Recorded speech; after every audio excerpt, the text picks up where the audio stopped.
اسلامی تعلیمات کی روشنی میں یہ بات بالکل واضح ہے کہ عورت کے منع میں جنسی رطوبت یا مادہ کا جانا کسی صورت جائز نہیں، نہ یہ پاکیزگی کے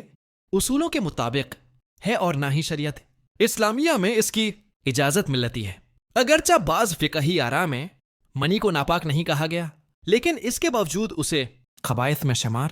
کیا گیا ہے اور کسی بھی معتبر عالم نے اس کے کھانے یا منع میں لینے کو جائز قرار نہیں دیا۔ اس لیے اس بنیاد پر جواز کا فتوی دینا درست نہیں بلکہ گمراہ کن ہے۔ مزید یہ کہ طبی اعتبار سے بھی یہ عمل مختلف بیماریوں کا سبب بن سکتا ہے، جہاں تک اس عمل کا تعلق ہے جس میں مادہ خارج نہ ہو اور محض زبانی ذریعے سے قربت اختیار کی جائے، تو جمہور علماء کے نزدیک یہ عمل اگرچہ صریح حرام نہیں لیکن انتہائی درجے کا مکروہ، ناپسندیدہ اور شریعت کے مزاج کے خلاف ہے، اور اسلامی معاشرت میں اس کا کوئی واضح تصور نہیں ملتا۔ اسی لیے قدیم فقہی کتب میں اس کا ذکر بہت محدود پایا جاتا ہے، جو اس بات کی علامت ہے کہ یہ رویہ غیر اسلامی معاشروں اور ثقافتوں سے آیا ہے۔ اسلامی فطرت حیا اور انسانی وقار کو بہت اہمیت دیتا ہے، اور کوئی بھی شریف الطبع انسان طبعی طور پر ایسے اعمال سے نفرت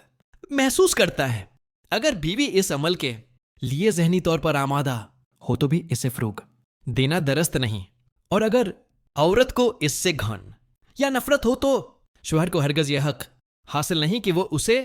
مجبور کرے،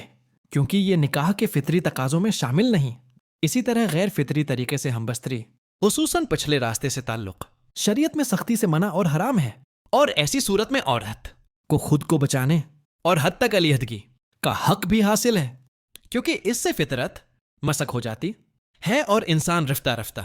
گندگی کا عادی بن جاتا ہے۔ قرآن کریم نے نکاح کا بنیادی مقصد نسل کی بقا اور افزائش کو قرار دیا ہے،